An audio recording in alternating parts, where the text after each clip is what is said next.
lovely funnilies. Even though I'm not really going to talk about health stuff today, I'm going to just put this disclaimer on as usual for you.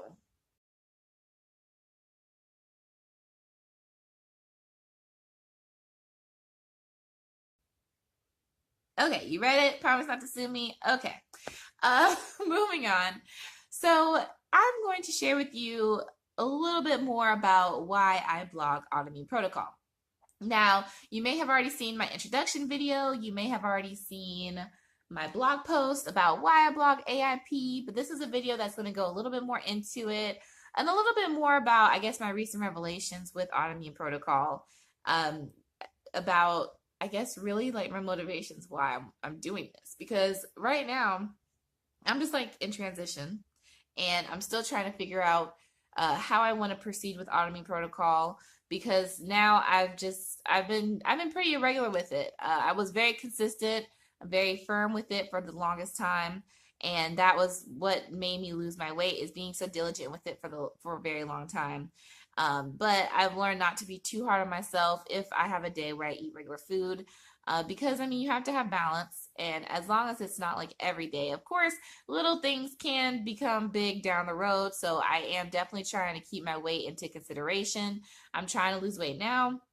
I have been bad already. I'm not gonna lie. I have eaten out at least once since I started posting and taking my blog more seriously. I probably will eat out again too, like because it just gets exhausting. I'm sorry, I popped my arm just now. It just gets exhausting, trying to always do it all the time and freak out. And then restaurants, they're gonna steer you wrong sometimes. They're gonna drive you crazy, and that's just it is what it is, and sometimes you just want to throw your hands up in the air and be like, whatever. I mean, that's just the thing about having an autoimmune disorder. But anyway, getting into it. So I try to make it easier for people because once people find out they have an autoimmune disorder and they see the overwhelming list of things that you can and cannot have, it's difficult. It's hard to know. It is so very difficult to do AIP because not everybody does it. It's not as popular as vegan or pescatarian or paleo. I mean, technically it's like autoimmune paleo if you want to be specific, but at the same time, you can't have things like eggs. You can't have things like nightshades. You can't have these different kind of sugars that are common in vegans and vegetarian and things like that. And oils. You can't have certain oils. So it's a definite challenge to uh, be on AIP on a regular basis. So for me to have my blog and to have my YouTube channel and have my other social media and everything, um, that's one thing that I want to do is I want to help people to understand that it's not that hard. I mean, it is difficult and it is challenging, but it's not as like it's not rocket science, it's not, okay? It's something that you can figure out. You just have to figure out what works for you. And when you know what works for you, then everything gets easier. Everything. I don't personally know all the introduction stages in my head because honestly, I haven't really even like done it to be honest. Like I've been autoimmune protocol for a long time and I get flare-ups because, I just get flare-ups. You're not even supposed to really be on autoimmune protocol for probably as long as I have been. You're supposed to like introduce new things, but the thing is, I've had my autoimmune disorder for so long. My autoimmune disorder, I've had it since I was like 14, 15, and it progressively got worse. And now I'm in the worst stage, which is stage 3. If when I first found out that I had an autoimmune disorder, if the doctors would have told me, if people would have known, then, I would have been able to catch it early on and maybe fix my body. But my body is too far gone now. It's too far gone. And I mean, of course, now they're discovering more and more things about hidradenitis suppurativa. But I know people who have the same disease as me. They've had skin grafting surgery. I know people online that have mentioned, what's it called? The chemotherapy. I know people who have lost a bunch of weight. I mean, there are people who have gotten a whole bunch of stuff done that have hidradenitis suppurativa. A lot of people go through surgery. A lot of people go through. I've known a lot of different people in real life and online that have um, that have done so many different things to get rid of hidradenitis suppurativa. None of them have ever tried autoimmune protocol. And I even told someone, you should try autoimmune protocol, see if it works for you. Follow my boards on Pinterest or something. They didn't do it. They didn't care. They ended up doing some other crazy thing because they thought it was all about losing weight. Or maybe that was just their goal, is losing weight. And it wasn't fast enough for them, so they just, I think, got off of it. So I don't know. You just you can't make people do anything, But for people that want to um who that want to actually do autoimmune protocol, I want to help those people. I don't want to bother, letting people know what everything I've done, and waste my breath, that don't want to be committed to it and don't find it interesting or find it advantageous for them. I don't want to waste my time with that. Um, so for people that really want the help with autoimmune protocol, I'm here for them. That's pretty much it. And if anybody in the future asks me about how I lost all my weight, then I can just refer them to these resources, and they can do it on their own time, and they can watch whatever they find interesting so that they can pick and choose, what they think would work for them based off of the topics of my videos, my posts, whatever. That's what works, whatever works for them. Like I said, I know of people that have tried various procedures, both online, in person, everywhere, and it doesn't work. It doesn't really work 100% because hidradenitis suppurativa is a stubborn disease. It doesn't want to go away. Like, it really doesn't. And I think for me, I find it to be kind of a good thing because it's really warning me, okay, don't be bad, Kirsten. Don't eat bad food, because number one, you're going to pack on the pounds. Number two, you're doing something to your body that you don't understand, and you're making things worse for yourself. So I take it as a sort of loving thing from my body to give me these kind of warnings and give me this kind of discipline that I needed to cultivate to begin with, because now learning discipline has translated into other aspects and areas of my life. Now, I'm not saying I'm the most disciplined person in the world, because I surely am not, but I have a stricter level of self-discipline compared to many years ago when I would just eat and do whatever, and my everything was just whatever. I was like, you only live once, might as well just enjoy this plate while I can. And that's not the best attitude to have. And I felt very unattractive. I had a very negative view of myself. And now I have a more positive view, because once you lose the weight that has been daunting you for so long, it gives you a new lease on life. It gives you a new perspective, and it renews you to know that if you can go through one hurdle, you can make it through more in the future. And that's pretty much what I want to give to other people. I know I'm not a doctor. I know I'm not like trained specifically for this, but I'm just sharing my experience. I'm giving my own opinions, philosophical views, whatever. And hoping that it makes some kind of positive difference in someone's life. Now, they can choose to take it or leave it. That's what all this is all about. I for sure don't want to be in court over anything. But if it does, benefit someone, if they think and they make it their personal decision to listen to my experience and maybe take bits and pieces, or maybe all of it, or maybe none of it, and find what works for them on their own, then let them have it. Or maybe this may make them think, okay, this person seems to be making sense. Let me consult a doctor. Let me bring a doctor in this and see what they have to say, and then weigh in on their opinion. By all means, please do that. Whatever you feel is necessary for you, whatever you can afford and contemplate and weigh in.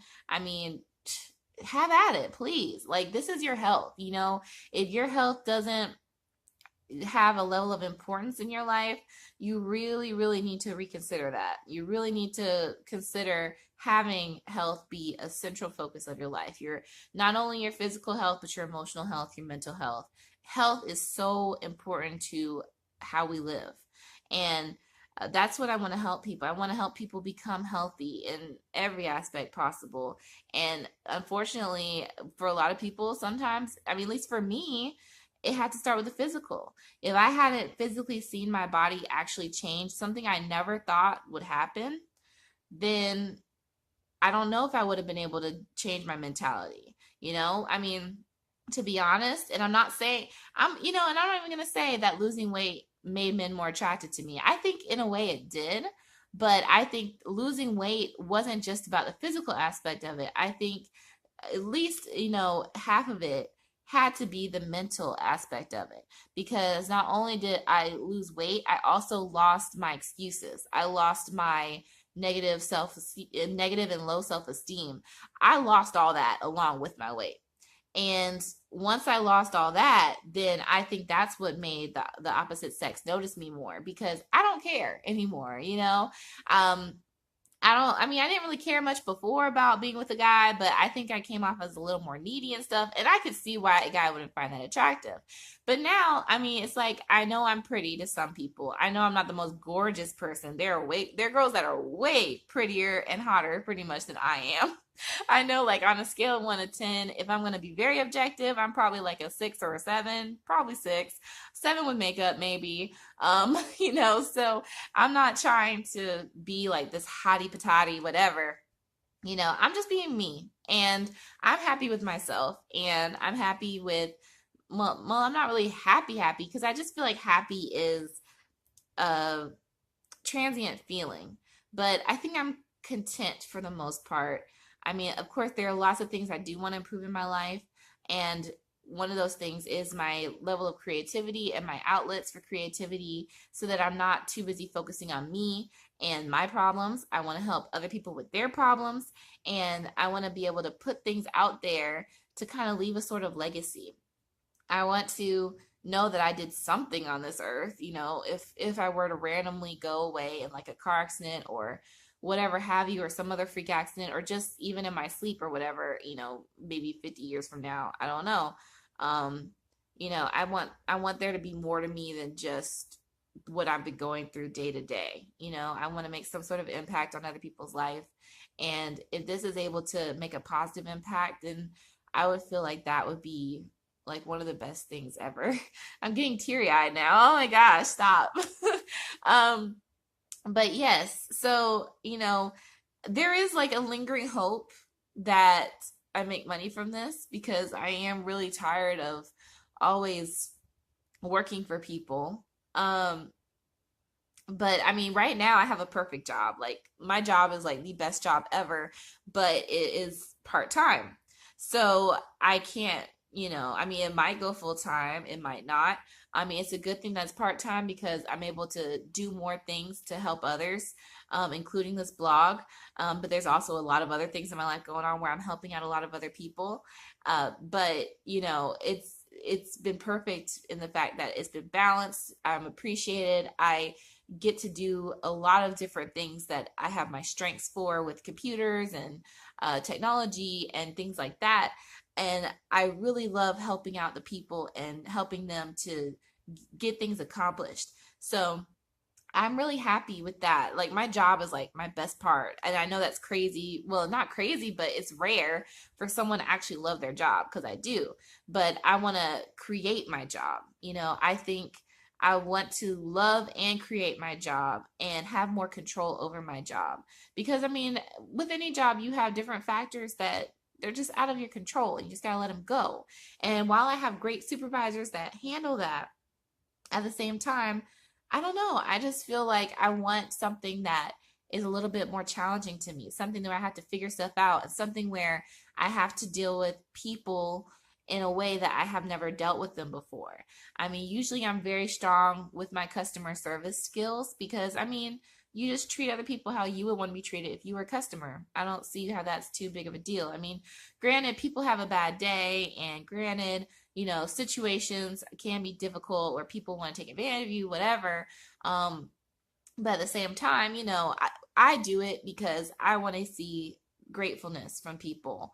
If someone really truly does genuinely appreciate me, then that's price enough for me. Like, it may be priceless, but for me, that is, the best wage, I suppose, the the best way to, make a profit is for people to genuinely appreciate you, to really fix and help with their problems, and just be something to their life. I know I'm not gonna be everything. I know people aren't gonna always love me. I know I'm probably gonna have controversial things that I'll say out there, and I'll probably make a mess or make a mistake. But hey, I'm human. I'm totally human. That's why I have the stupid autoimmune disorders, because I'm human. Uh, if I was like something else, I probably wouldn't be having these issues. But it is what it is. But yeah, I mean, this is my life. I'm putting my life in public, more so than usual, and trying to do it in order to help other people. And like I said, I do kind of hope that I can turn this into a real job for me. But if it doesn't, I mean, I'll be all right. Because like I said, I actually do have a real physical job that I actually do enjoy, and the people like me there, I like them. So, I mean, I'm not doing this just for money. Because I mean, I think that's a big thing is on YouTube. A lot of people are like, I'm doing this just for money. And for me, it's not entirely about the money. I mean, if I was jobless, oh yeah, it'd be about the money. But I'm not jobless. I'm doing good. I just would like to have something else. I like to have something else going for myself that helps other people, that makes an impact, that lets my creativity fly and have a creative outlet for now and the future, and just do something. Like, I love creating things, and there's so many things I want to create. Like, you have no idea. I mean, you're gonna find out once you get to know me some more, and once you watch this channel progress. I got tons of dreams, and I want to make it happen now. I want it to be dream making time, like dream to reality time. And I know it's going to take a lot of time, because right now there's probably like nobody watching this. Maybe a few people. If you are watching this, you're amazing. You're awesome. You're the absolute best. I'm not going to lie. You're awesome. You're just, I love you. But I mean, I do. I really love you, because if you're watching this video and you're watching it in its entirety, because now I'm at like minute 14, 15, I mean, you are really great for watching me all the way through, because I'm a talker and I'm going to keep on talking, and I've always been a talker. But yes, I do want to blog about AIP, because it's something I know. It's something I literally do not get tired of, because I always had in the back of my mind. Because like I said, I've lived this for over 2 years now. So even when I'm being bad, I still kind of calculate in my mind, okay, I know how many calories this is. I know how much fat this is. I know this is probably drenched in vegetable oil, canola oil, whatever have you. Like, I'm already in my mind thinking about it. But like, part of me, when I'm being bad, I'm like, just shove it away. Just like shove it. But at the same time, it's like, okay, I'll be good. I'm gonna be good again. I'm always gonna know that I'm gonna be good again. And being on autoimmune protocol really helps me. It helps me to feel better, with my skin looking better. It's just this wonderful feeling of accomplishment when I am being healthy, and when I create new recipes and I share those recipes with other people that are trying to be healthy as well, that may not even have autoimmune disorders, but they're just trying to lose weight, or they're just trying to make sure their body is like free of these toxins and these preservatives and additives and all this bad stuff. I mean, of course, I don't have a lot of money to buy like everything organic like I wish, but at the same time, I mean, you just got to do the best you can. Do the best you can you have on hand, the best that you have around you, and see how it works. I try to give as many tips as I can so people can make it for everyday AIP. That's the whole theme on my blog. If you've seen it, it says everyday autoimmune protocol. That's what this is for, is to make it as habit, make it every single day, because that's what's going to make it the easiest, is having it every single day. If you're only doing it just for like a week, a month, I mean, that's temporary, and as they say, real weight loss, real health changes, real health transformations come from making something into a habit instead of this blip or whatever.